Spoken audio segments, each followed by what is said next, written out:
Hello and good day.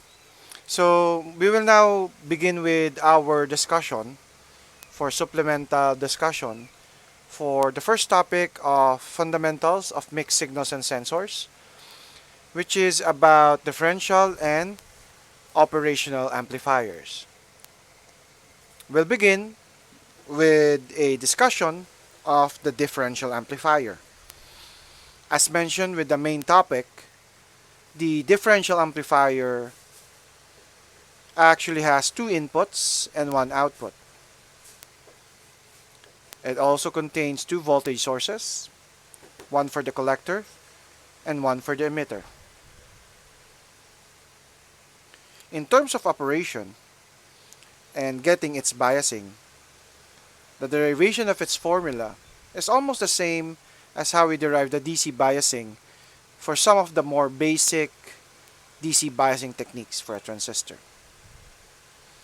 But one of the main features of the differential amplifier is that it is able to produce large gain, especially when you put in opposite signals at its dual input. With that being said, we may use a differential amplifier and use it in three modes of operation. First is the single-ended operation, in which we only use one of the two inputs, and usually we connect the other input to the ground. When used in this operation, this acts like a normal amplifier in which a signal that enters that single input will be amplified.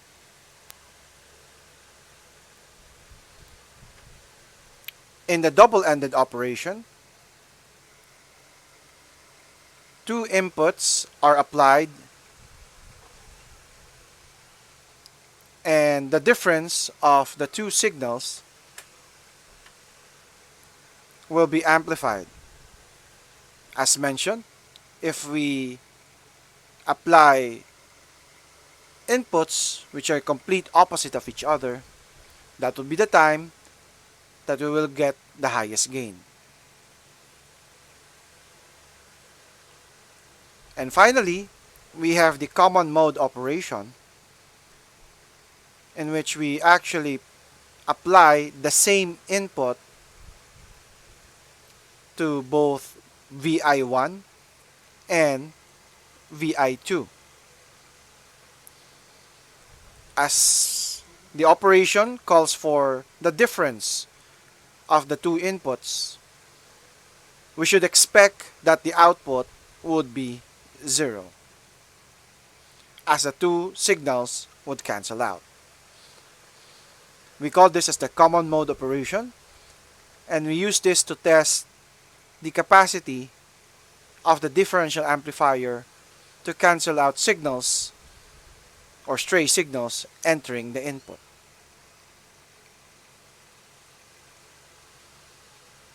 As in any amplifier, locating the cue point is quite important, as the cue point dictates if the output would be cut off or clipped off the saturation or the cutoff.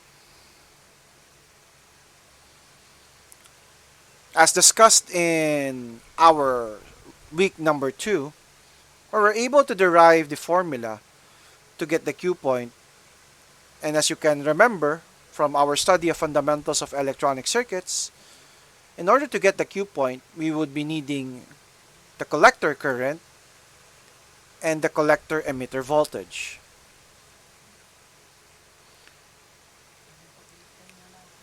From our discussion, we were able to come up and derive the formula that the collector current would be equal to half of the emitter current, and we can use that collector current in order to solve for the collector voltage, which is VCC minus ICRC. But in order to get the emitter volt or the emitter current, we would be needing the VEE or the emitter source voltage subtracted by the base emitter voltage divided by the emitter resistance. So in essence, you would be needing 3 steps in order to get the Q point. As we already had an activity for this specific topic, we will be now going to go to the next part. We will now be describing the operation of, or describing the characteristics of the operational amplifiers. Operational amplifiers are called op-amp for short, and this is actually a special form of differential amplifier with a very high gain, high input impedance, and low output impedance. We will be talking about the significance of its high gain, high input impedance, and low output impedance later. And as we can build an operational amplifier with a few transistors, resistors, and capacitors, the integrated circuit in creating this operational amplifier is of low cost and can be manufactured at a high volume. Typical applications of the operational amplifier are quite many and varied, and it's not limited to use in changes or used to change amplitude and polarity. They also be used to create signals, or what we call oscillators. Operational amplifiers are also used as filter circuits, and is quite important in the creation of various instrumentation circuits.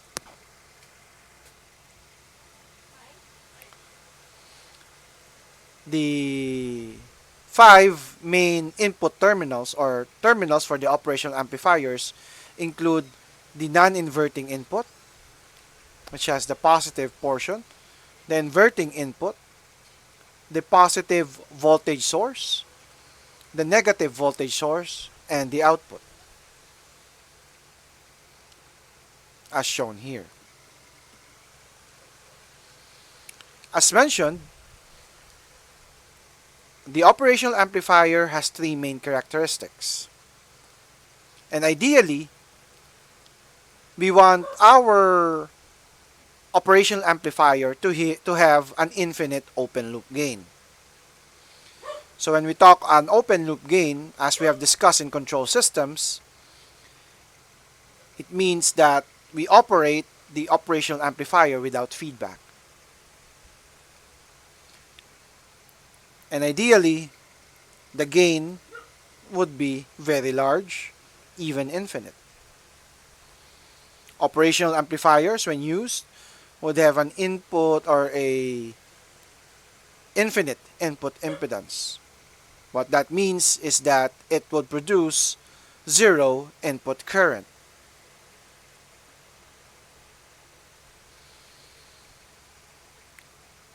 The third property is operational amplifiers have zero output impedance.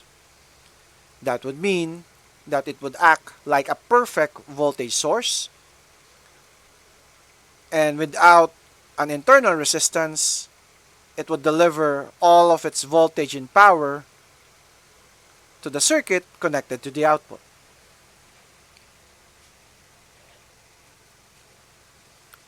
Let's take a look at some of the voltage transfer characteristics of an operational amplifier.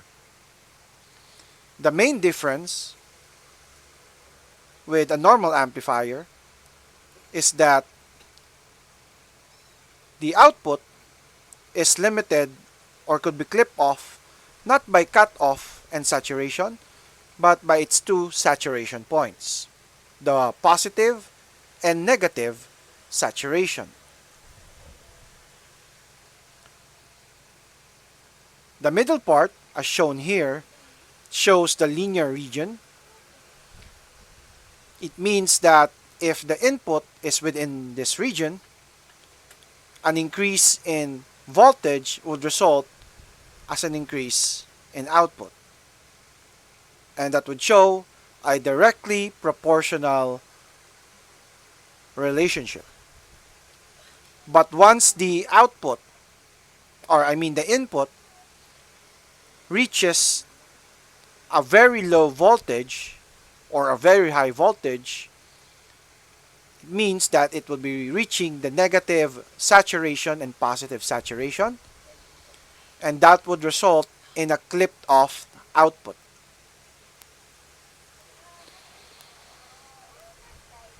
Ideally, operational amplifier would have a negative feedback. So when we talk about feedback, we have an output connected to the input, just like the closed loop in a control system. But in operational amplifier, it is oftentimes used connected to the negative terminal or the inverting terminal. What it does is it self-corrects the output as any increase in the output voltage or characteristic, it will decrease the input, therefore preventing very, very high output or preventing unwanted oscillation. And as mentioned, the negative feedback acts like a self-correction. An ideal op-amp would have infinite gain and zero input current, which is due not just because of the negative feedback connection, but also because of the very high or infinite input impedance for an ideal operational amplifier. As mentioned already a while ago, the infinite input impedance would not allow current to pass through.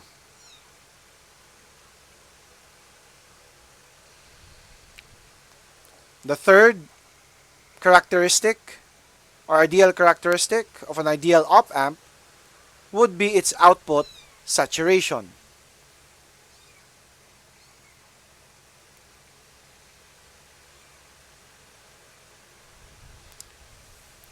And as mentioned a while ago when talking about the voltage characteristics, once the input extends above or below the positive and negative saturation, those parts will be clipped off. The last ideal characteristic would be that when there is no input voltage, there should be zero output voltage. But in a normal operational amplifier, even without an input voltage, there would be a very, very small stray output voltage.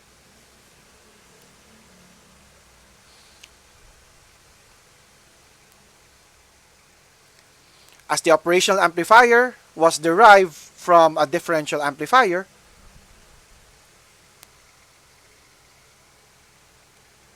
it also has the same modes that the differential amplifier has. So it also has a single-ended input. If we put in the input, or if we plugged in or apply the input in its non-inverting input or the positive input, its output would be a amplified version of the input with the same phase characteristic as those of the input. If you connect the input to the inverting terminal or the negative terminal, it would give us an amplified albeit an inverted version of the original input.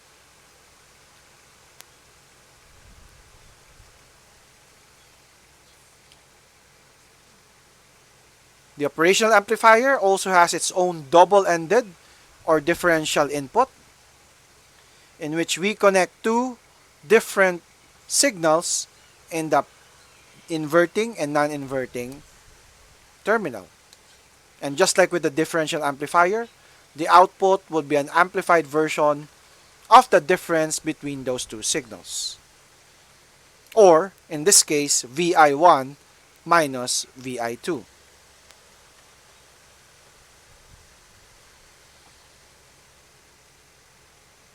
Also use an operational amplifier having two outputs.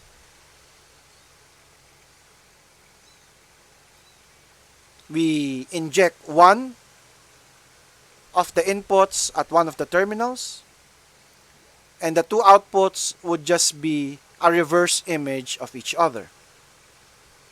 Same amplitude, but 180 degrees out of phase. And when we say 180 degrees out of phase, we're talking about an inverted output, as shown here.